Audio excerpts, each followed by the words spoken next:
Hey everybody, it's me, Dolores, the pastor's daughter. Hey y'all. So I wanted to come back on and get back into the book Divorcing a Parent, and that's what we've been discussing for the last few videos. So I wanted to get right back into it. I actually after my last live, I was actually dealing with some parenting issues of my own, and just trying to handle things with my son the best way that I can, with communicating and showing a lot of love and support and understanding, but still just trying to find that balance. And I'd have to say, like, doing this review, it has encouraged me to take a really strong look at my own parenting and just really do a critical analysis of it. Um, Let me just check and make sure you guys can hear me okay. All right. So let me do a quick check on the channel. Let me just check and make sure you guys can. Okay, everything sounds good. I wonder if y'all can hear that music. It's like it's a little ambient music playing in the background. I have it pretty low because I don't want it to be distracting, but I'm gonna turn up just a tinge and see how you guys like that. So just let me know how that level is. You can leave that in the comments, even if you catch the video, if you catch the replay. Let me know how that ambient music works for you. But anyway, so like I was saying, just trying to, just challenging myself. And I mean, I don't really need to challenge myself. Parenting is challenging enough. Okay. So, it's just, this has been challenging me to, take a even deeper look. And even though, I was considering myself to be a pretty aware type of a parent, I'm realizing that, that awareness sometimes escapes you, as life happens. Um,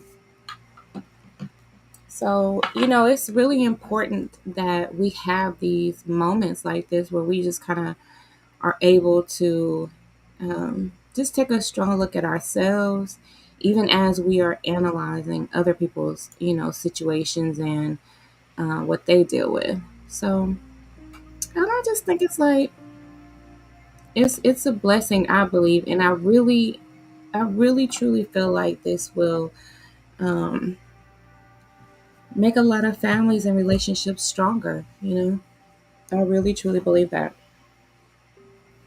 So let's go ahead and get started. So where we left off before was we had started talking about forgiveness, and this therapist, I'm just gonna call her Miss Beverly. Um, I'm sorry, you guys. That's all my highlighters I have sitting here, so that I could, go through and make some highlights of things that I want to come back and talk to you guys about later, or just some things that I want to include, in my journaling about this process. Um, but yeah, so where we left off is this therapist is of the belief that forgiveness is not necessary for healing, and that forgiving a parent is not necessarily the healthiest choice in all situations. Sometimes forgiving a parent is like giving him or her permission to continue being abusive. So that's where we left off in the last video. So where we're going to pick up today, well, we're going to pick up with this video is your needs are important. Okay.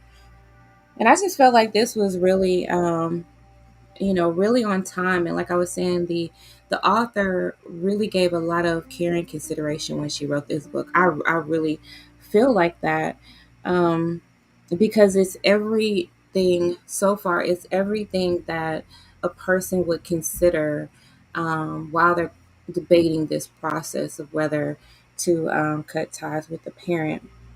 And I would say that as your parent ages, you find that this is even more difficult, because then it's almost as if you are abandoning them, or that you're leaving them when they need you the most.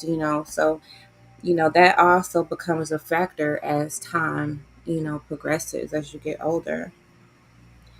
So I'm just going to go ahead and start reading from here, and we'll just continue with the same pattern of, I was reading it, and then I would go back and see some things that I wanted to make note of, and then go through and highlight that. So I got my highlighter out, so we can get right into it. And let me do the show the copyright disclaimer, and then I'm going to go ahead and pull up the cover of the book. Okay, so let's make note of this copyright disclaimer.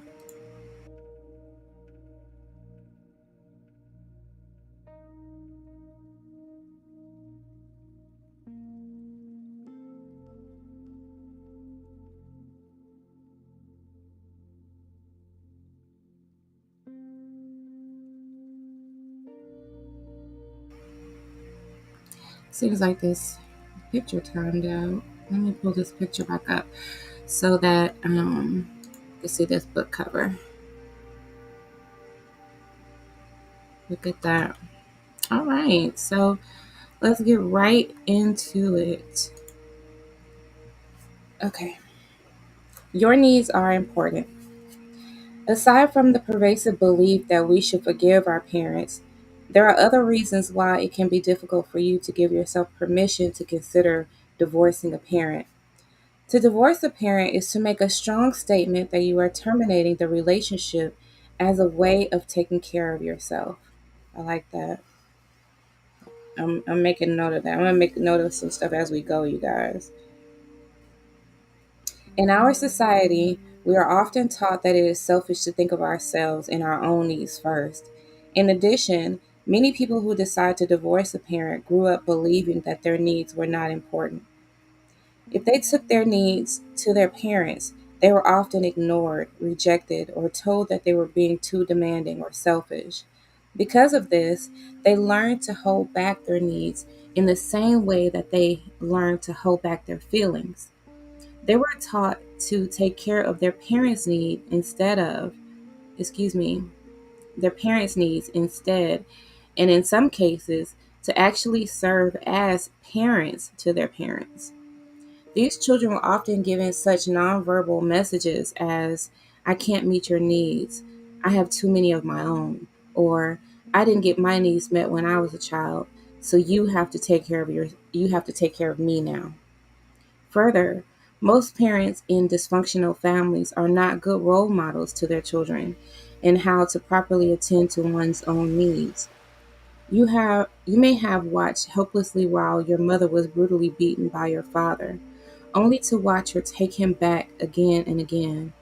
Or you may have listened while your alcoholic mother verbally berated your father, tearing him down in front of everyone in the family, only to hear him begging her for forgiveness later on. With these role models and with your early training in taking care of your parents' needs, it is no wonder that you may have felt that divorcing your parent would be out of the question. After all, you have been brainwashed into thinking that your own needs are unimportant and that taking care of yourself will be selfish. Your needs, including the needs to be respected, valued, listened to, believed, and accepted for who you are important. And you have rights, the right to run your own life the way you want to make your own decisions and your own mistakes, and ultimately to break away from an abusive, critical, or controlling parent, even, if he or she is interfering with your right to be happy. Excuse me. Again, I'm stumbling over these words. Hold on, you guys. I'm sorry. Let me just take a breath. Let me read that one more time. Your needs, including the needs to be respected, valued, listened to, believed, and accepted for who you are important. And you have rights, the right to run your own life the way you want to make your own decisions and your own mistakes, and ultimately to break away from an abusive, critical, or controlling parent, if he or she is interfering with your right to a happy, healthy life. That whole paragraph I want to highlight, you guys. It's good. It's good stuff. Because you were not taught to take care of yourself, you may not even know how to do it. Instead, you may automatically shift into the caretaker role, anticipating and meeting the needs of others, putting others' needs first and sacrificing your own needs. Even though you may desperately want to get away from your parent, you stay trapped by your need to be understanding. One client of mine, Linda, said to me, "How can I expect my mother to be understanding and accepting of me when I can't be understanding of her? She can't help the way she is. That's the way she was raised. I need to try to accept her the way she is with all her faults and not criticize or abandon her just because she isn't what I'd like her to be. If I did that, I'd be no more understanding than she is. If I want understanding and acceptance, I need to give it." While these words sounded convincing, they were actually very saddening, since they were coming from a woman whose entire life had been damaged by an extremely critical, even sadistic mother. No matter what her mother did to her, no matter how often she was deeply hurt by her mother, Linda would turn the other cheek and try even harder to please a woman who refused to be pleased. Linda had been raised to believe that taking care of herself or even thinking about herself were very selfish acts. When Linda was a child, her mother was constantly saying, "Stop thinking of yourself all the time. No, you can't go out and play. I work hard all day, and the least you can do is stay home and take care of your brother and clean this house." Consequently, Linda learned to sacrifice herself for the sake of others, most notably her mother. I want to go back because there was a part here that I found was interesting that I want to read again. Um, I'm just highlighting this one paragraph that I read to you guys. Um, oh, there was a section here that was talking about how a lot of people are not taught to take care of themselves, and then how they end up going into a caretaker role. And see, I also wanted to kind of make note there because oftentimes, people who have come from dysfunctional families, they end up having children pretty early. Um, and so a lot of times they have this unchecked childhood trauma, and then they go on to have children like pretty early. So now they're already responsible for another person's life. And they end up, of course, putting their own issues on the back burner and not realizing that those issues are very much affecting their current relationships and even how they parent their children.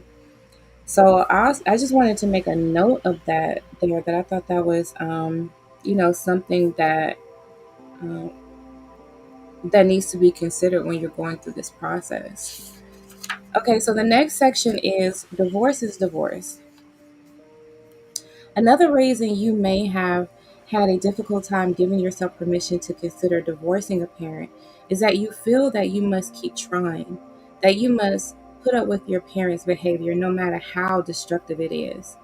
Many people feel trapped and hopeless because they don't know they can divorce a parent. By divorcing a parent, but divorcing a parent is really not much different from divorcing a spouse. While there certainly are people who remain in marriages because they feel stuck, most people today do not stay in unhappy marriages for long. Most know that even though divorce is painful, staying in an intolerable situation day after day, month after month, is even more painful. And so, even though they are afraid of the loss and pain, they proceed with the divorce because they at least have the hope of a better life afterward. Generally speaking, even though feelings of failure may accompany a divorce, divorce is often seen as a healthy step. The same concept holds true for any relationship. If we have a friend who betrays us or who is selfish, unreasonable, or critical, We do not usually keep this friend for very long. If we do, it is because we are caught up in an unhealthy pattern. By the same token, if we have a boss or supervisor at work who is unreasonable, demanding, unfair, or abusive, we don't usually remain passive and allow this person to continue behaving this way towards us.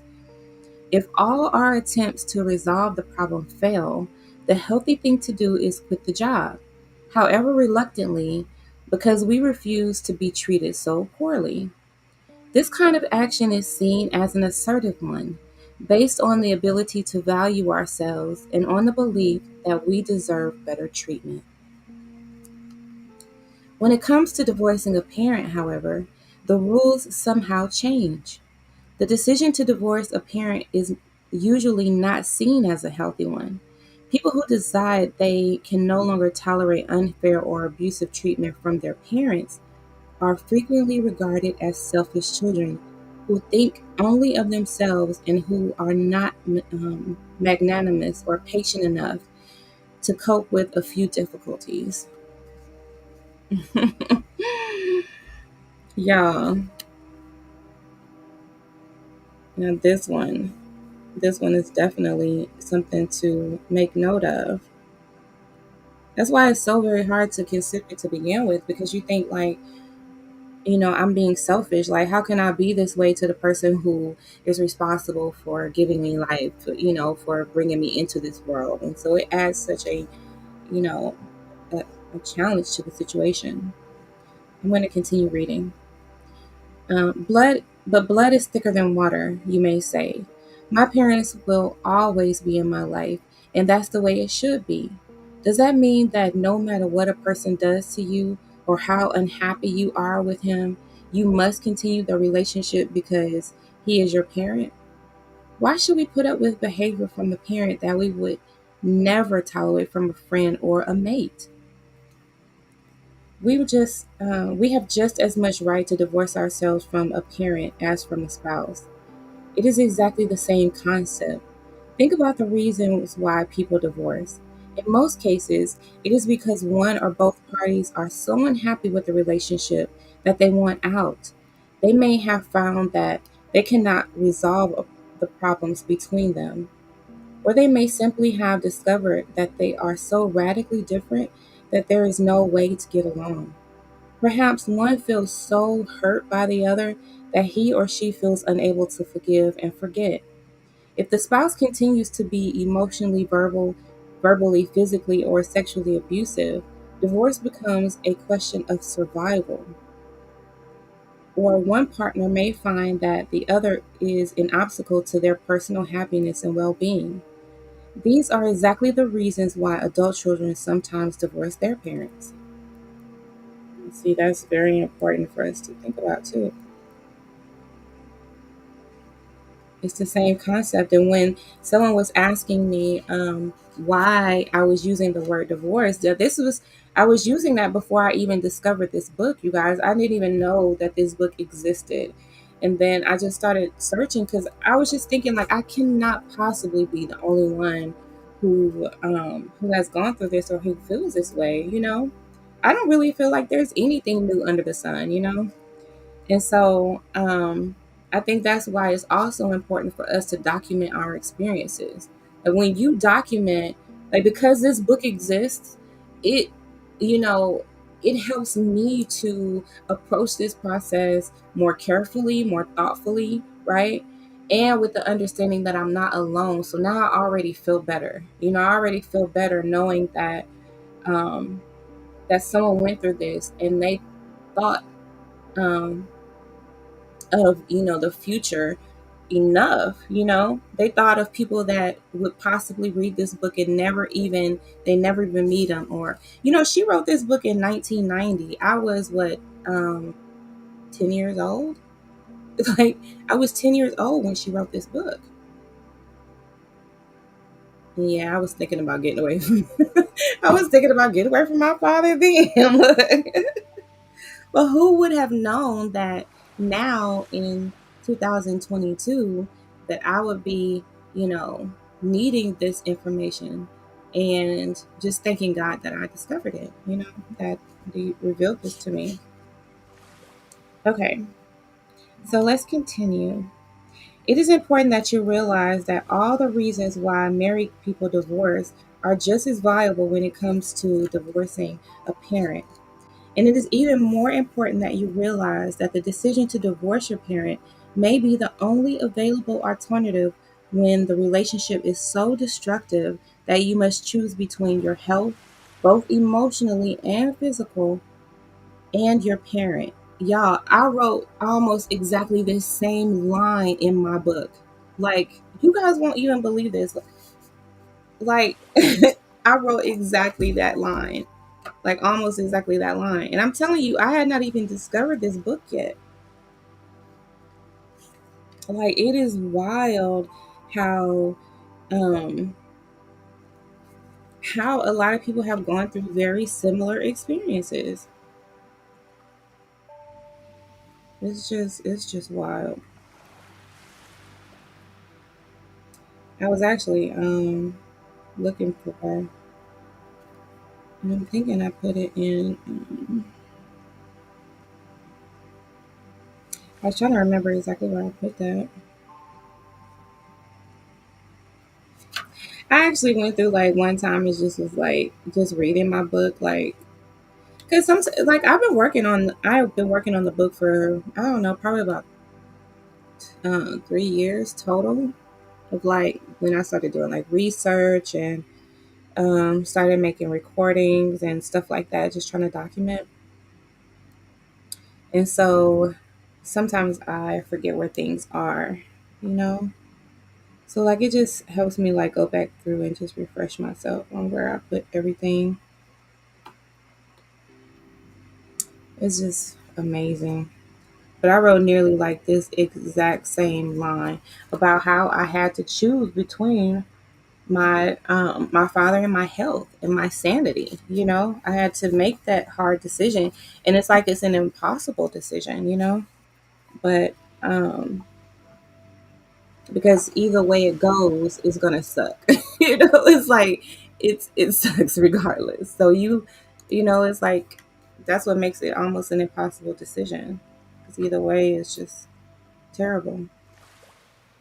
Okay, I'll continue reading. What exactly is divorcing a parent? According to Webster's, to divorce is to terminate an existing relationship. As with any divorce, divorcing your parent is a declaration that you are no longer bound together, that you are no longer responsible for each other, and that you are severing all ties.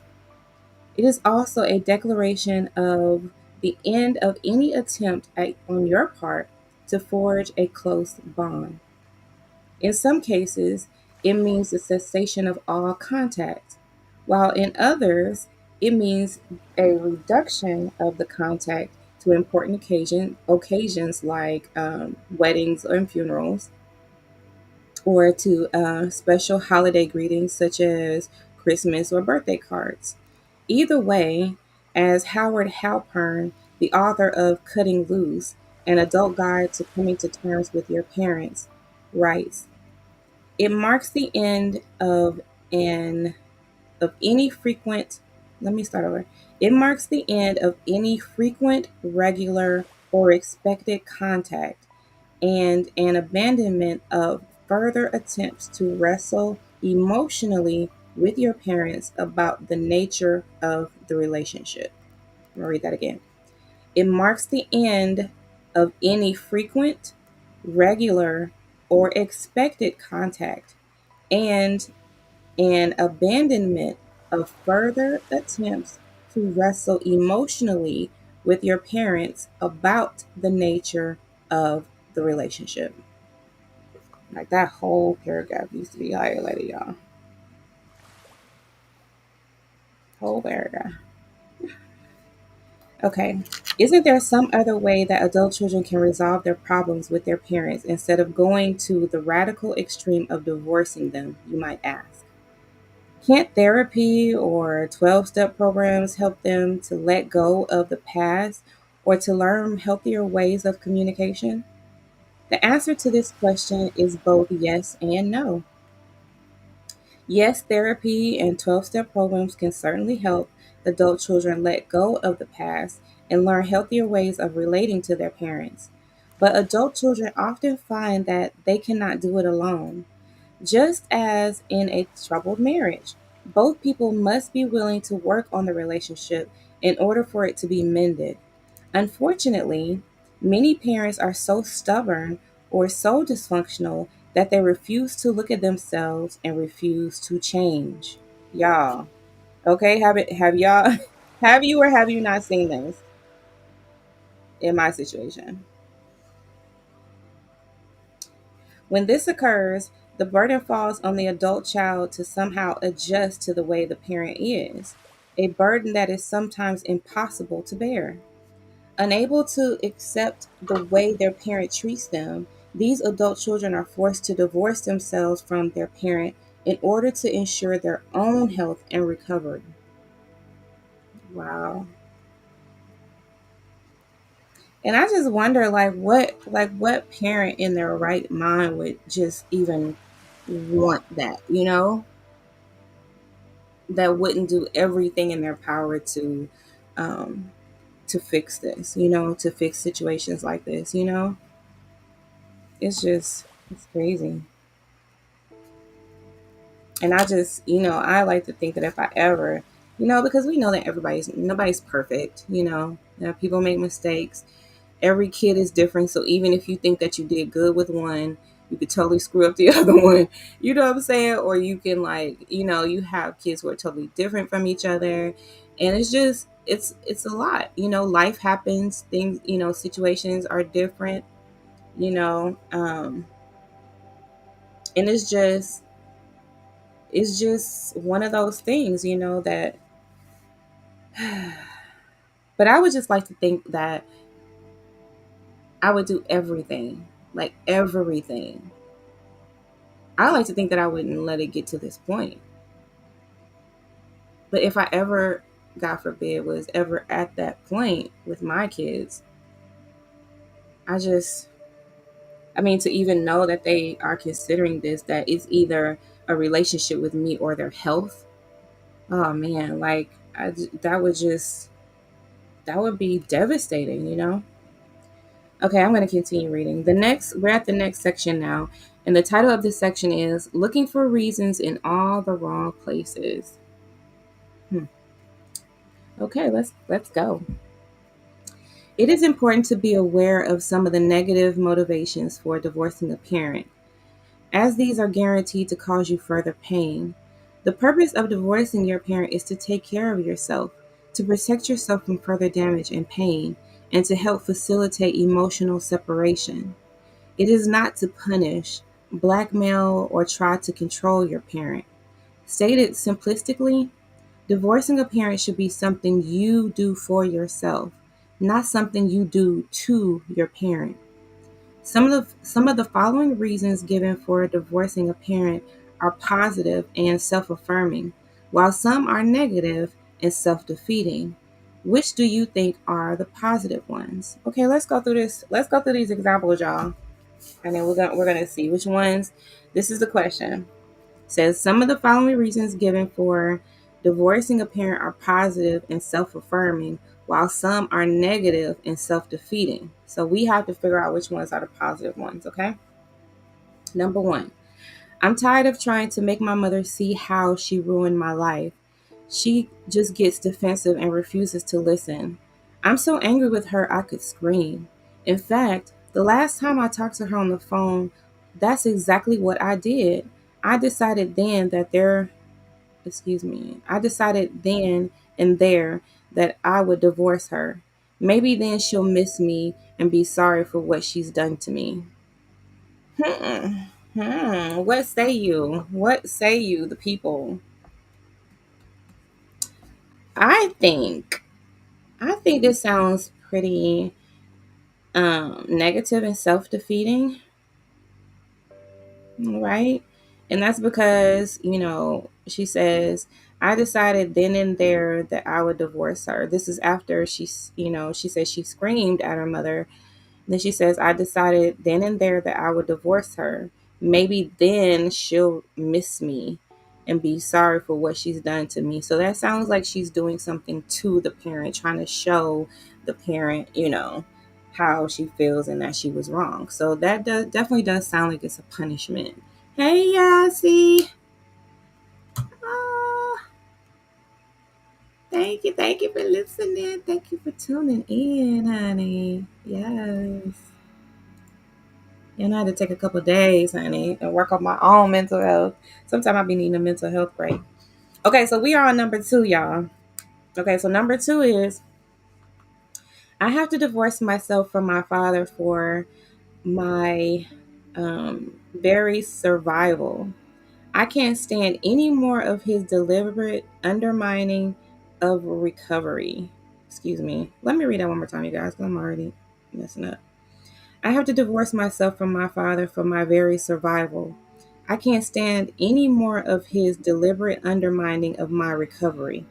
I've tried everything, from joint therapy to family meetings, but he simply refuses to listen or to even consider changing. Yeah, it definitely sounds like this is probably um, positive and self affirming, because this person is saying, I have to divorce myself from my father for my very survival, right? So this sounds like they definitely have to do this for them. And then this person is saying that the father is deliberately undermining their recovery. So they are trying, to get better, trying to work through the process, work the steps, but they find themselves being, roadblocked and kind of pushed back, backtracking by interacting or continuing to interact with that parent. So it definitely sounds like this one is positive and self affirming. What do y'all think? I think it is. Definitely is. Yeah, so y'all let me know if you want to come up. I can drop the link. Y'all can get on here and talk with me if you want to. Okay, number 3 is I mean I found something I wanted to highlight, y'all. Okay, number 3 is it has taken me a long time to finally admit to myself that my parents are bent on destroying me. They try to rob me of any self esteem. They've destroyed my relationships with my wife, and they've turned my children against me. Wow. This definitely sounds like it's a good decision, too. Like it's positive and self affirming. But it almost, I don't know, is this person taking responsibility, though? I don't know. It's taken me a long time to finally, I'm going to read it again. It has taken me a long time to finally admit to myself that my parents are bent on destroying me. They try to rob me of any self esteem. They've destroyed my relationship with my wife, and they've turned my children against me. Yeah, sounds like this person's probably doing a good thing to look into it. So what do we have so far? So we said number 1 was not a good thing, because this person was like, maybe then she'll miss me and be sorry for what she's done to me. And then number 2, this person is saying, I'm in recovery, and you know it's it's for my survival that I have to cut off my father. Okay, and then we have number 3 here that's saying is that they have just come to the realization that they finally just had to admit it, that that's what their parent is doing. So yeah, that sounds like a pretty good reason too. Okay, number 4 is the last one, right? Yeah. Okay. Number 4. Um. Oh, you said you. Okay, cool. That'd be nice. Just let me know when you're ready, honey. And we'll definitely chat it up. And then let me know if you have any specific topics you want to talk about too, because we could do it that way too. I think that'll be fun. Okay, number 4 is I decided that the best punishment for my father for what he did to me was to just stop seeing him. I know he misses me, and that makes me feel vindicated somehow. He wasn't there for me when I was a kid, and now he knows what it's like to feel alone. Yeah, that's definitely Oh, that's definitely, sounding a little self defeating, like this person's trying to punish their parent. So, and it's not that, because, the author is pointing out these ones that are self defeating. Um, versus not, it doesn't mean that the person is wrong for wanting to cut off their parent. That doesn't mean that they shouldn't come to that decision point, but it just means that they should come to that decision point for the right reasons, right? By giving it a good thorough look to make sure that they're doing it with the intention of working on their own healing and, you know and getting through their journey and not subjecting themselves to continued abuse. Okay, so let's continue. Okay, let's see. Okay, she's giving her answers. So let's read. I'm gonna read to you what her answers are. Paragraphs 2 and 3 are positive reasons for divorcing a parent because they are based on taking care of oneself and saving oneself from the destructiveness of a parent. Paragraphs 1 and 4. See, isn't that what we said about paragraphs 2 and 3? And then she says paragraphs 1 and 4, on the other hand, are negative reasons because they are based on getting revenge or on teaching a parent a lesson. In the following sections, we will discuss in depth some of the wrong reasons for divorcing a parent and how you can make sure you don't fall into these traps. Now, see, yeah. See, we pretty much said the same thing, same reasons, right? Y'all got the same answers? Okay. Yeah, I think we're pretty much on it as far as that one goes around that exercise. Okay, let's keep going. The next so remember what she said, right? This next couple sections, she's going to be giving us examples of some of the wrong reasons for divorcing a parent and how you can make sure you don't fall into these traps. Okay, so that's what we're going to be talking about now. Okay, the I'll show you. Ooh, I'll show you. Okay. Okay, this is what it says. When you begin to realize that one or both of your parents were abusive to you and that you were still suffering from the effects of that abuse, you probably became very angry with them, and rightly so. I know I have. I know I did. Because once I started to realize like how much had been done and like the lies that had been told over the years that I didn't even know were lies, it just made me more angry. Would you say, Yazzie? My sister Brittany is on IG and I'm at work on Facebook, LOL. As soon as you come on, she texts me, Dolores is on now. And I introduce her to you. Now she has fell in love with your book and what you are standing for with narcissism. Oh, thank you so much. Oh, oh, that just touches my heart. Oh. You guys, that is so sweet. Thank you so much. Thank you so much. That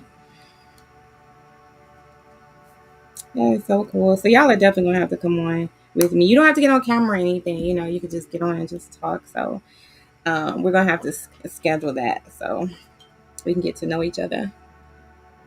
Okay, so I'm gonna keep reading. Where was I? Okay, let me read that first one again. That first sentence again. When you begin to realize that one or both of your parents were abusive to you and that were still suffering from the effects of that abuse, you probably became very angry with them, and rightly so. You may have decided that instead of working on releasing your anger in constructive ways, you would punish your parent by ignoring him or her. You may have convinced yourself that your parent was not worth any effort on your part and that releasing your anger was just a waste of time. But to divorce a parent when you are still enraged is a very unhealthy thing to do. If you release the majority of your anger first, then you can be sure later on that your motivation is not to punish your parent, but to take care of yourself. Divorcing a parent out of anger may tie you to him or her even more than before. Y'all, see, I think that's why it wasn't feeling right to me before. because I was still so angry. I'm like, y'all, this is making so much sense. Oh my goodness. I am so glad I found this book. I cannot stress that enough. This is making so much sense. Because I was so angry that I was even saying, I was like, he's dead to me, because it was like I had to somehow like sever the emotional ties, and I didn't really know how to do it, but to just try to trick my mind into believing like he's dead to me. But it just didn't help, because it was like, okay, he's not dead. Okay, that's first of all. And like I can go on thinking that, but when someone you feel like is a physical threat to you, you can't really just pretend that they're dead and then just try to go on with your life like as if they really are, because they could pop up on you. Because didn't we have that happen, in my situation, where my brother was popping up, and then my father was hinting, he was sending texts to me, hinting that he was going to pop up on me, and so I had to like shut that down. I had to shut it all the way down. But it didn't help me to try to pretend like he's dead to me, you know? It just really just made matters worse, to be honest. So I totally see what she's saying. Okay, let me continue. We all know married couples who decide to divorce because they are angry with each other or because one or both is bent on revenge. While divorce is supposed to be a final action, in some cases we see that it is used only as a weapon to hurt the other or as a battleground for further arguments. Some couples going through divorce engage with each other constantly, albeit negatively, and so there is no break in the relationship at all. They remain tied together through their constant battling. Yep. You see, y'all see how that was happening, and how like that the Facebook back and forth that was going on between my father, my brother, and me, and like that kind of like triangulation type of situation, and then how he was using my brother as the flying monkey, to send messages to me. And then I just told you guys that I just stopped watching them and did a fast. And y'all, like as soon as I stopped watching them, and like I told you guys that my father tried like reached out to me again with just weirdness. And in fact, I think he had sent me a picture. I think that's what he did. He sent me a picture of himself. Just so it's like when you're dealing with narcissists, it's like they just really want to stay on your brain. And sometimes you have to let them stay on your brain until you can figure out your next steps, And so that's where I am now. Okay, so I'm going to continue reading.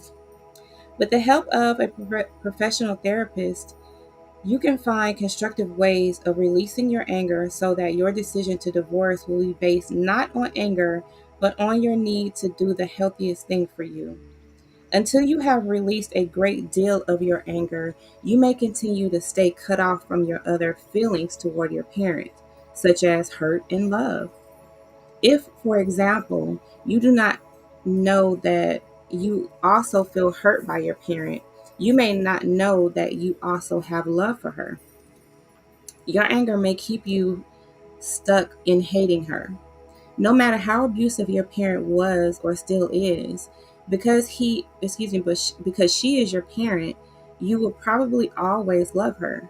This is true of every adult child, and it is completely normal. And yeah, I even went through a phase where I didn't even want to admit that I still love my father. Like I didn't even want to admit it. I was just like, no, I don't love him. But I do. And I like, now I'm okay with admitting that. Like I've gotten to that place in my healing to where I can admit that and still know that that doesn't mean that he has to ever be in my life anymore, So I can just admit that and still feel okay, still feel strong, and still feel like I have control of the situation. It's just so crazy. But that's exactly that's exactly how it was. Yeah, so you say yes, you remember. Child. we have definitely got to talk about the book too. So like when we when we do set up, some time to like get on live together, then like I really want to hear what y'all have to say about the book. Like I'm so excited to hear that. I can't wait. Okay, where was I? Divorcing a parent needs to be done with the full recognition that even though you love your parent, you need to let go for your own good. Therapy can help you to get in touch with all of your feelings toward your parent and to build your self esteem so that you will have the courage to do what is best for you, whatever it is. That's some good stuff, y'all. This is a good book. Okay, now we're getting into the other reason. So this is another quote that you may say. You either change or else. That's also known as emotional blackmail. Okay. Divorcing a parent needs to be a healthy choice, not a neurotic one based on manipulation and attempts to control. Furthermore, if your decision to divorce your parent is an attempt on your part to change him, to force him to finally see the error of his ways, you are not divorcing him at all. You are still attached to and invested in him. Here are some questions to ask yourself to help determine whether you are still trying to change or control your parent.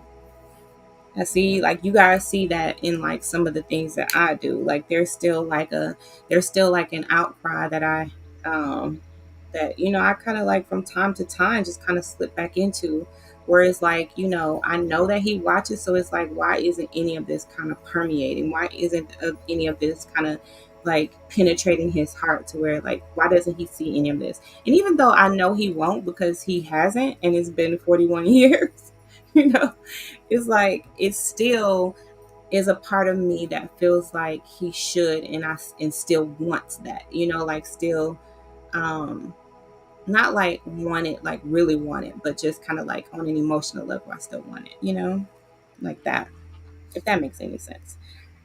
Okay, so I'm going to continue with this next section. You either change or else, which is emotional blackmail.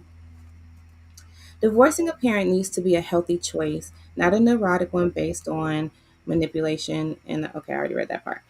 Um, but let's read it again. On manipulation and attempts to control. Furthermore, if your decision to divorce your parent is an attempt on your part to change him, to force him to finally see the error of his ways, or, you are not divorcing him at all. You are still attached to and invested in him. Here are some questions to ask yourself to help determine whether you are still trying to change or control your parents. Okay. Do you try to tell them how to run their lives? Are you excessively critical of them, pointing out their faults whenever you have contact? Do you frequently argue with them? Are you echoing your parents' abusive behavior by being abusive to them?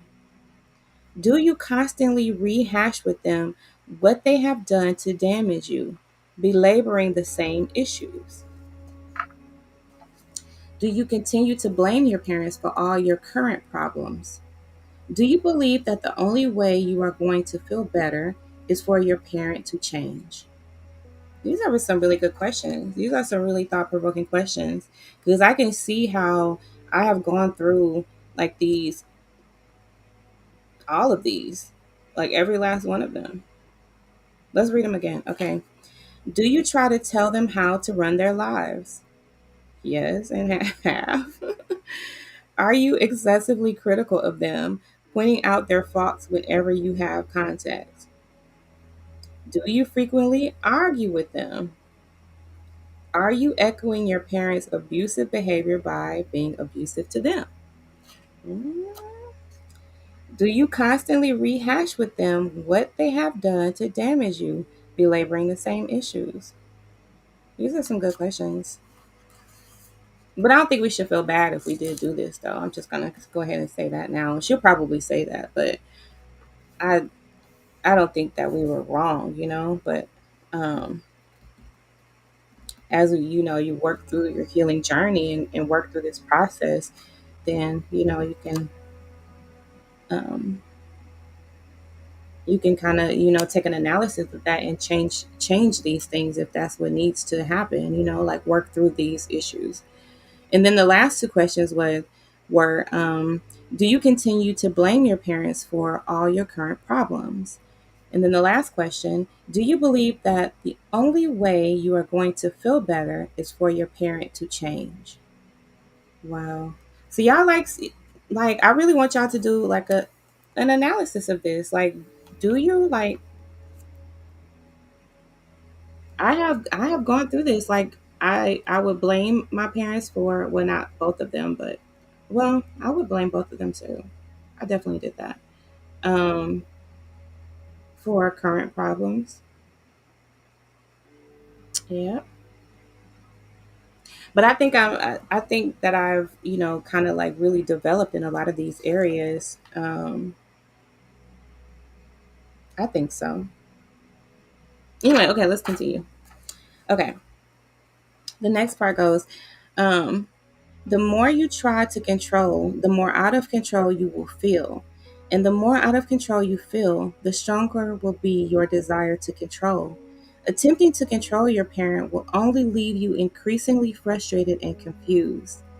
The only real control worth fighting for is that over your own destiny.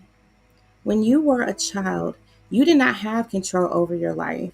Your life was dictated by what your parents and other caretakers wanted, not by what you wanted. Now that you are an adult, no matter how much your parents may try to control you, they can't unless you allow them to. But neither can you control them. They will have to learn their own lessons and make their own changes voluntarily. Trying to push them into changing will only make them defensive and keep you neurotically tied to them. Another word for control is attachment. Ooh, oh, y'all. Like that. Oh, I have to highlight that because that, like, oh, because you don't want to think that, that you trying to control the situation is really you staying attached to it. Like, that's deep. That is really deep. I need to put a star and a highlight and an underline, okay? Okay, ironically, the more we try to change or control someone, the more attached we become to that person. If your genuine wish is to divorce your parents and break your attachment to them, you must give up trying to control or change them. Wow. You got to give up trying. You got to give up trying. But that also means like in a lot of situations, we also try to like clean up behind them. We try to, fix their, what they've done to people. We try to fix their mistakes. We try to like mend things, pull the family back together and all of that stuff. But we have to stop doing that too. We have to stop doing that too. Yes, you said, oh, that's so true with my mom. Wow. Yep. Mm-mm-mm. I'm gonna read that one more time. Another word for control is attachment. Ironically, the more we try to change or control someone, the more attached we become to that person. If your genuine wish is to divorce your parents and break your attachment to them, you must give up trying to control or change them. Yeah. Okay, the next excuse or the next bad way of handling it, the wrong reasons for divorcing a parent is doing some more highlights, y'all. My mother is just a witch. So it's just like this all or nothing thinking, okay? So all or nothing thinking. Adult children of dysfunctional families have a tendency to think and act in extremes, seeing someone or something as either all good or all bad. There is no middle ground. Y'all, like I'm just gonna stop it right there because like that's a big deal because I have noticed that sometimes I do have like extreme thinking. Like sometimes like I have extreme thinking and then I realize like, it doesn't have to be. it doesn't have to be one extreme or the other. It could be there. There is some middle ground in most situations. It doesn't have to be one extreme or the other. But part of the way we were raised and part of the trauma that we experienced um, gives us like this tendency. We have this tendency to think in extremes or to think of things like the worst case scenarios. Okay, let me continue. If you have a tendency to think this way, you may see your parent as all good or all bad instead of as someone with both good and bad qualities. Even though your parent may have hurt you tremendously and may be continuing to do so, even though she may be addicted to alcohol, drugs, gambling, or sex, and even though she may still be abusive to you, she is not all bad. She does have some good qualities. Perhaps um, she is genuinely nice to others at times. While viewing her as all bad may make it easier for you to divorce her, it does not make it right. Understand that you are using this way of thinking as an excuse. Seeing your parents' good qualities will not sidetrack you from discovering her if that is indeed what you need to do. Excuse me, not discovering, but divorcing. Let me read that one more time. Understand that you are using this way of thinking as an excuse. Seeing your parents' good qualities will not sidetrack you from divorcing her if that is indeed what you need to do. The following exercise will help you counter all or nothing thinking. Okay, so the exercise is to list your parents' good qualities. Oh Lord. Oh Lord. I'm gonna do it. Like, let's do it, y'all. For real, like, let's do this. Hold on, let me get a piece of paper. Let's see how long. How long is this list gonna be? Oh, y'all remember that song? Count your blessings, name them one by one. Count your blessings, see what God has done. Count your blessings, name them one by one. Count your many blessings, see what God has done. Mm, mm, mm, mm, mm, mm, mm, mm. It's Sunday still, right? So no, it's not. So we can sing gospel any day of the week, okay? At any time of the day. Look. Hold on, y'all. I had to put some in the refrigerator.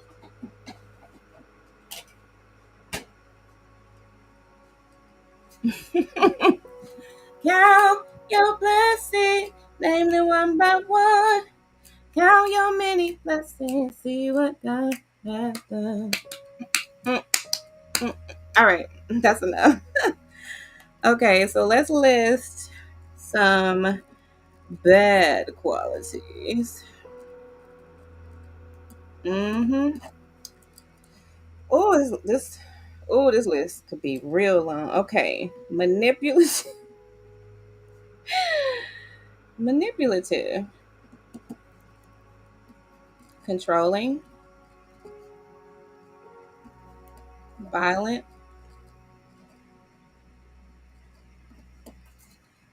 uh, angry. Let me see. What are the 9 narcissistic traits?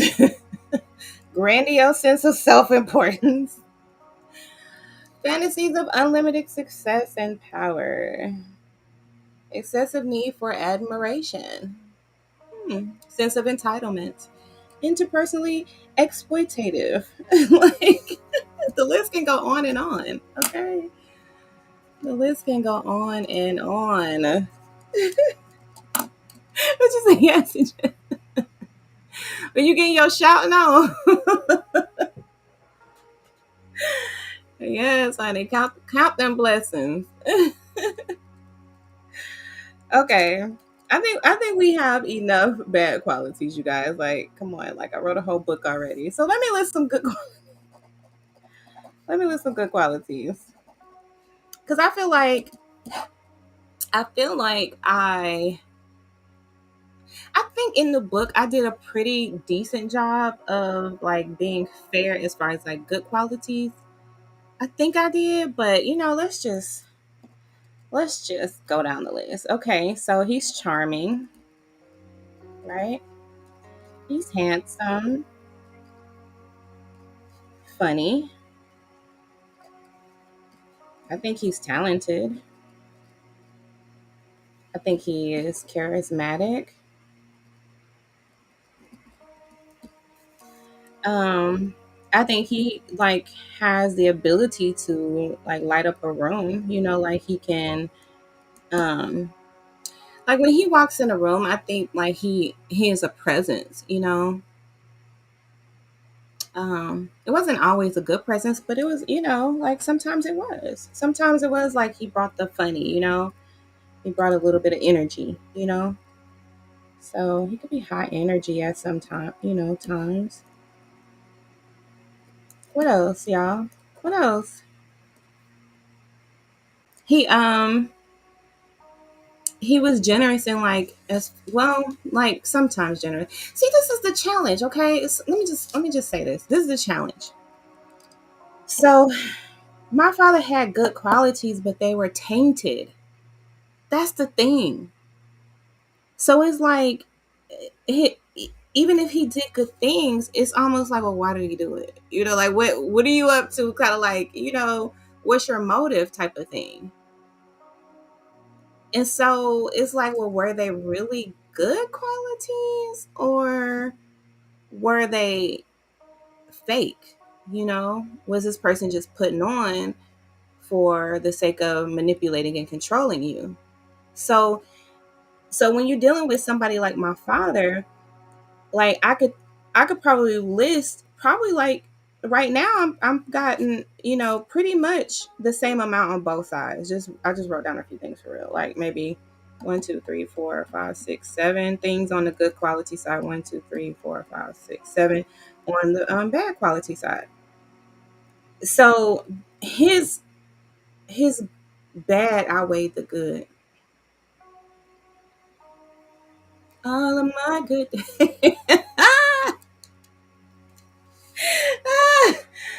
outweigh my bad days. Right? All of his bad qualities outweighed all his good qualities. And that's why I'm on here complaining. Okay? Look, that's the remix. That's the remix. I won't complain. But seriously though, I feel like the list on both sides are pretty much neck and neck. But they cancel each other out. It's like his bad cancel his good. And because you don't really know where the good is coming from, that does this good just feed back into the bad, you know, then you don't really know how to assess it. And I think that that's really been a challenge for me in dealing with my father, because I do feel like he has some really good qualities. I saw those good qualities, and that is why I stayed around, because I saw the potential. But, what is potential? That just means that you're not doing anything like you could be, but you're just not. And you can't operate on potential. I mean, we were operating on potential for decades. You know what I'm saying? And it's just like, how long does this person hold this potential card before it's like, okay, look, you don't have potential. You're playing games. That was part of the challenge with him, and in assessing the whole situation, because I did see good things. I did see things that could be redeemable, that could be quality attributes if he would use them for good. That if he used them instead of just trying to feed back into his negative attributes, just trying to feed, that the flesh, those the egotistical, and the that all that need for supply and stuff. If it didn't feed back into that, then maybe I could then his good would actually outweigh. But as it stood, as it stands, it just doesn't work out. It doesn't check out. Yes, you said our mom is Jezebel and father is Ahab. Yes. So it changes with them on a daily basis. Whatever mood she is in, it controls his mood. Yeah. Yeah, that's how it was. But the reverse. My father was Jezebel and my mother was Ahab. Actually, I would even say that there was a point where my brother became the Ahab. And it's like then he kind of took on that role, that my mother was fulfilling. Which, that just leads me to a whole other that's actually something to really think about. Is my brainwashed brother, took on that position. And I wonder really what their dynamic is like right now. And I really wonder, um, like if we really do some deep analysis into that, what we'll come up with, when you have an adult child of a Jezebelic person take on that Ahab role. That's something to definitely think about. Let me write that down, because that's what I feel like.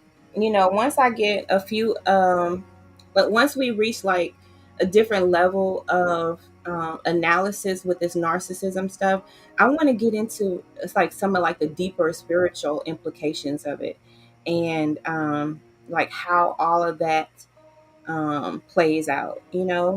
Because I mean, at the end of the day, it's all spiritual. And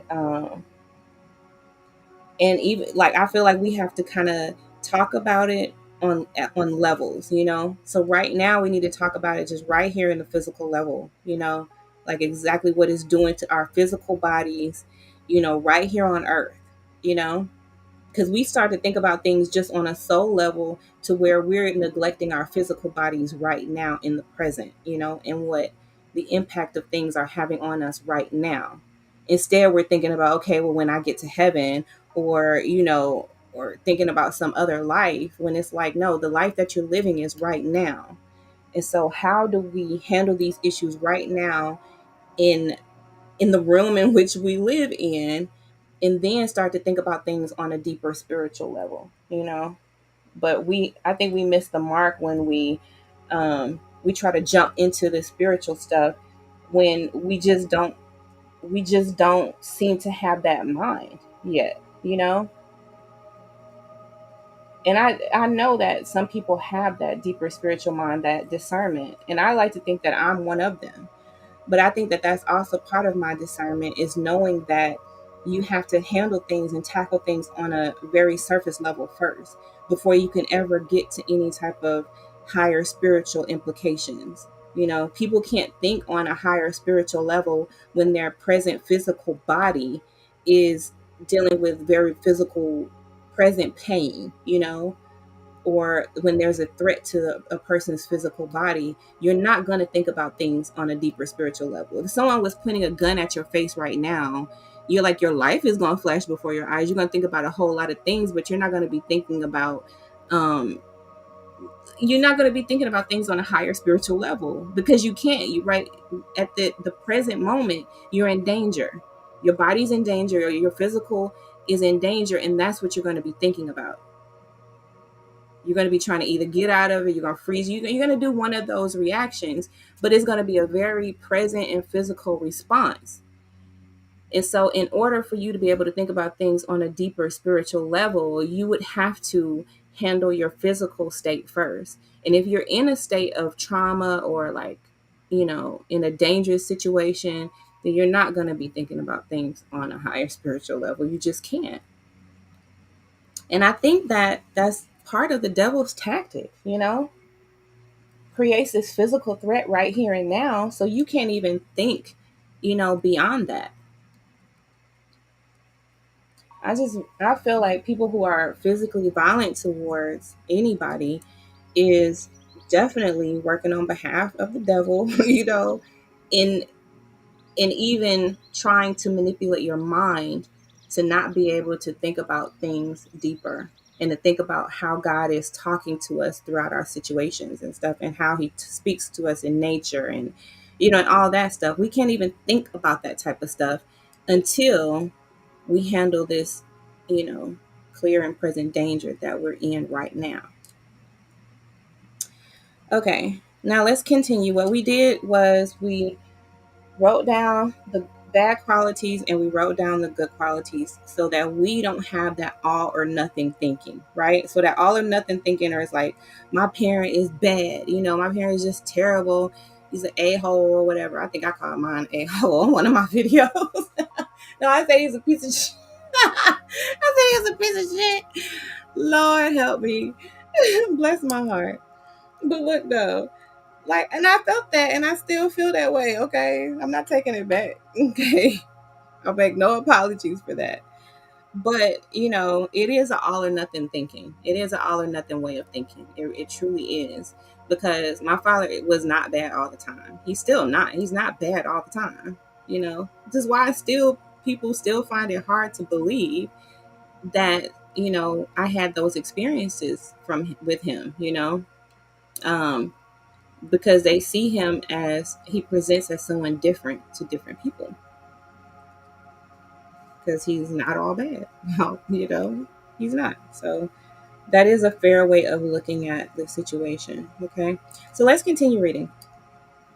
If you are unable to think of at least two good qualities in your parent, you are stuck in an all or nothing thinking. Until you are able to have a somewhat more balanced view, you may question whether you are truly ready to divorce your parent. In order to help you think of some good qualities, try to remember at least one instance in your life when your parent was good to you.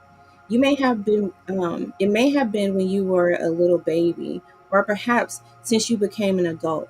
No matter how abusive, neglectful, or controlling your parent has been, there have been some good times, some loving moments. While this reality does not take away from the fact that your parent was abusive, it is important to recall those loving moments in order to bring your thinking into balance.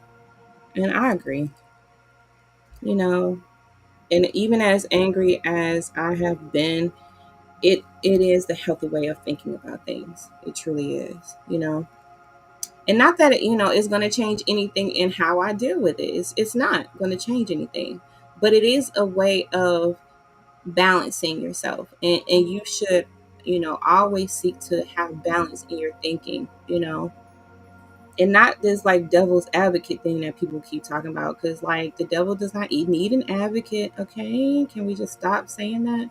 It just sounds so terrible to me. I don't know why I hate when people say that. I do know why, but um yeah, I hate when people say the whole devil's advocate thing.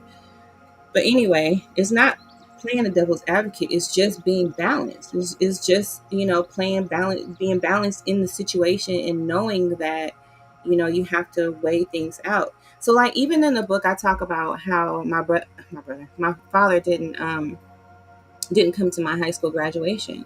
And I told you guys that he wanted to go to a car auction.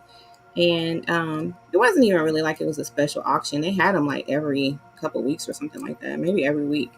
But anyway, he just really wanted to go. And so I was like, okay, well, whatever. And he said that he was going to buy me a car. And so he bought me a car back.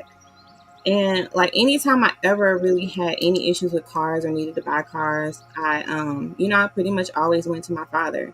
Like, there was one time that I went to the auction, because he had actually made me get a auction license, because he wanted me to help him at the car auctions, but I never did. But I ended up getting the license, and so my younger brother and I, we went and picked. I was like, I'm gonna get my own car. I was like, I'm gonna get my own car. Y'all can already tell by how I'm laughing how this story is going to end. So anyway, basically, we couldn't even get it home. Y'all, that thing, it was a lemon. It was. And then what happened? I had to park it on the interstate, and then it got vandalized. So then I think somebody had broke the window out. It was just like, it was terrible. But one of my father's only little best friend, he's passed away now, but he called my father and told him what I had done. Like, he's totally snitched on me, little butthead. But anyway, so he snitched, and so that's how my father found out that I went without him to buy a car. But see, like, I always leaned on my father for like car advice and stuff like that, right? But the time when I didn't do it, like, there's been plenty of times where I bought cars without my father since, and all that stuff, and did just fine, right? But he's one of those that, like, if you go and get a car on your own, then he's going to shame you for it and make you feel bad if you didn't go through him. And God forbid if something happens and it breaks down on you or whatever, then it's going to be because you didn't get it from him. Even though plenty of cars that he got me has broke down because they were lemons too. You know what I'm saying? But that's not the point. When you're dealing with somebody who is toxic like that, they make you feel bad for not going through them for every decision you make in life. So it's like I was saying, like, listing the good and bad qualities. Like, I can list that because my father was like, he was knowledgeable about cars. And, anytime you asked him about a car, like, he was always willing to give you advice. He was like, check the Kelly Blue Book. And he was like, yeah, those are good cars. They, know those motors go out at a certain point. He was very knowledgeable about that. But he would also preach that, if you didn't listen to him about a car, then, it was going to break down, basically. It was like he was kind of like speaking that on you, and also making you feel bad if you didn't choose to, get advice from him. So it's like, how can you, like, imprison me to have to get advice from you? Otherwise, you know, if something happens, then you're criticizing and you're judging. It's weird. But if you grew up with a person who's like that, then you know what I'm saying. It's like they make you dependent on them, but they also will clown you for being dependent on them. It's so weird how they do, but that's how they do. Okay, let me continue. Although your parent may put a false front for those outside of the family, there may also be some truly good qualities that he or she exhibit to others that you are not privy to. I remember resenting the fact that my mother seemed like two people. There was her public self, who dressed beautifully, always carried herself well, and seemed so proud. And there was the mother I knew, who came home each night, changed into old clothes, and proceeded to get drunk. I always felt that she fooled other people, that they didn't know who she really was or what she was really like. In a way, that was true. There certainly was a tremendous discrepancy between her public and private selves. But much later on in my adulthood, I became aware that there was a side to my mother I had never known. Over the years, she always had at least one close friend in addition to the friends she had at work. As I look back on it, people seem to genuinely like her. As hard as it is for me to imagine, based on the way she treated me, I think she must have been a good friend to those people. Think of the way your parent is with other people. While it may make you feel even more angry to realize that he acts better towards outsider than towards his own family, at least recognize this side of him. If you still feel stuck and cannot think of at least two good characteristics, ask others who know your parent. They may have information about him that you don't have that enables them to share something positive about him. Rosemary's story is a good example of how all or nothing thinking can be a bad reason for divorcing a parent. Rosemary was raised by a fundamentalist Christian parents who were extremely rigid, judgmental, perfectionistic, and punitive. If she didn't do as they wished, she would be punished severely, often in an abusive way. Her father beat her severely when she disobeyed him, and her mother would lock her in the cellar to teach her a lesson. When she acted in a way that her mother deemed unbecoming to a lady, she was not allowed to play with any children other than those in their church. And as a teenager, she was not allowed to date, dance, wear makeup, or listen to the current music on the radio. Rosemary grew up to be an all or nothing thinker, just like her parents, and so she viewed her parents as all bad. When Rosemary first started therapy with me, she told me she hated her parents and wanted nothing to do with them over ever again. She was unable to see any of their good qualities and had blocked out any memory of the positive aspects of her upbringing. In essence, she had become as rigid, judgmental, and perfectionistic as her parents. Before Rosemary divorced her parents, she, I urged her to try to find some good memories about them and about her childhood, not as a way of diverting her from her righteous anger, but as a way of bringing some balance to her thinking. She found it very difficult to do this. I encouraged her to release her emotions in constructive ways by writing her parents letters that she could choose to mail or not, and by talking out loud to them as if they were in the room. Once she was able to do this, her pain came flooding forth, and with it her awareness that she did indeed still love them.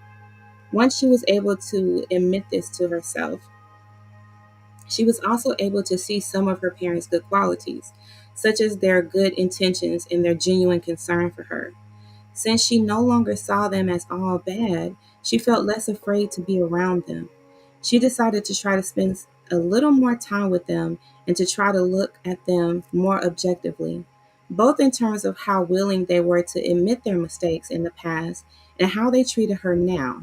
She found that they were willing to apologize to her for being abusive and that they treated her with more respect now. For these reasons, she decided not to divorce them, but to try again. Oh, you guys, see, that's a good story, right? I told y'all. Like, this doesn't have to, this doesn't have to be viewed as divisive. This can totally be, healing. Like working through the process and knowing that you have a choice. Speaking of which, the next, the last section of chapter 1 is called "You Have a Choice," which is why I named this video "You Have a Choice."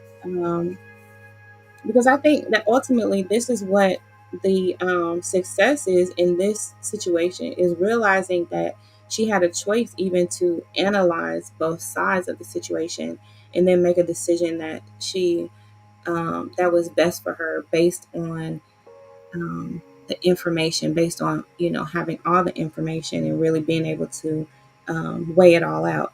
Okay, so the last section is "You have a choice." Like Rosemary, you can change your mind at any time along the way as you begin to explore the possibilities of divorcing a parent. You now know that you are not alone in your desire to divorce a parent, that you don't have to forgive, and that you do not have to continue to put up with abusive, neglectful, or controlling behavior from a parent. You know that you have a choice. You can choose to divorce from, temporarily separation from, or reconciliation with or both of your parents. With one or both of your parents. So let me read that again because this is what we really need to reiterate right here. Like Rosemary, you can change your mind at any time along the way as you begin to explore the possibility of divorcing a parent. You now know that you are not alone in your desire to divorce a parent, that you don't have to forgive, and that you do not have to continue to put up with abusive, neglectful, or controlling behavior from a parent. You know that you have a choice. You can choose to divorce from, temporarily separate from, or reconcile with one or both of your parents. When you were a child, you had few, if any, real choices. Adults controlled you and dictated your behavior. If you were unfortunate enough to be born into a dysfunctional family environment, you can do nothing about it, for better or worse. You are stuck until you got old enough to leave home. You were stuck until you got old enough to leave home. You could not change your parents, and you could not leave your parental home. After all, where would you go? No matter how bad your parents were, they were all you had. Your parents could get away with anything from beating you to neglecting your needs, and you could do nothing about it. Unfortunately, some adults still feel trapped by their parents. Even though they are old enough to never see their parents again, if they don't want to, they still feel bound by obligation, fear, guilt, or misguided sense of loyalty. They are stuck, still feeling like children, still feeling like they have to go along with their parents' decisions and desires, still feeling that they have no choice. But they do have choices. As an adult, if you do not like what is happening in a particular situation or relationship, you can leave. As radical as divorcing a parent may seem, it may sometimes be the only way to break out of the role of being a victim to your parents. If you have been waiting all your life for the day when you can escape from your parents' tyranny, there is no better time than the present. The chains that bind you are not as strong as you have been led to believe. If you use all your strength and all your will, you can break those chains and escape to a new life. One where you are not bound by your parents' desires, demands, expectations, or roles, and where you can be free to become your real self. The self that self is not the person your parents want you to be, but the person you want to be. You don't have to forgive and the unforgivable. Excuse me. You do not have to forgive the unforgivable. You don't have to live with the unlivable. And you don't have to remain the captive of a parent who is tyrannical, controlling, critical, abusive, crazy making, negating, or neglectful. You are free to do whatever you feel is best for you, including divorcing your parent. Wow, you guys. That's good. I told y'all this book is good, y'all. Like this book is really good. And she wrote this in 1990. And here I am in 2022. This is why I'm telling y'all, y'all really need to consider writing your experiences. And even if you don't, put it out to be published, in a book or whatever, you should still write about it because it can still really help. Like it can really help somebody. I mean, obviously, I encourage you to put it out there. Um, 'Cause, I mean, obviously that's what I'm doing. But like this is some good stuff here. And the fact that this has been this seems to be timeless. Like it still is relevant um in today's society, and not only that, but even the steps so far still seem to be relevant, you know. I can see how the steps that we've done so far, the questions that she's asked for us to, either act, to do, write down like the good and bad qualities, or to just kind of ask ourselves, these questions about, why are we considering this decision? This stuff is like really good. Okay, yeah, so you said, wow, wow, yes. Love this. So glad for people like you and Spiritual Whistleblower. We are breaking free. We thought we were crazy, yes, and wrong for so long growing up. We were so scared to leave her and stand on our own. We felt as if we would get in trouble with God and nothing would go right. Girl, life has been totally opposite, and she hates to admit she was wrong the whole time. Thank you for reading this. Thank you. This reading is awesome. Thank you so much, Ashley. Thank you. I appreciate that. Well, I feel the same thing. It's like I'm like feeling better about this. Like um like I told you, I feel like I've made a decision. I feel like I'm already sure of where I wanted to go, but I wasn't comfortable. I wasn't comfortable in like my next steps, and I knew something was missing. So God just really put this on my heart to just start searching. And I think it was another article that I was reading. You guys remember that article that I did about divorcing your parent? And I think they may have cited this book in there. And that's how I discovered it, I think, but I'm not really sure. Or if I just put in divorcing a parent and then this came up. I can't remember what I did, but all I know is God put it on my heart. So, you know what I'm saying? I just want to make sure I give all glory and praise to where it is due. Um, but yeah, I just really feel like this just came right on time. And then how it just came right on time, even after I wrote, after I wrote this first book in the series, I feel like even that was divine because I was able to get all of that out. I was already working through the steps before I even realized that they were steps, which I think puts even more validity um, to both what I'm doing and what this author, this counselor, has written in her book about how to do it. Because I have been working through these steps of trying to look at things objectively and trying to balance my thinking, trying to work through the forgiveness process. Like these are all the things that we discussed in this first chapter, y'all.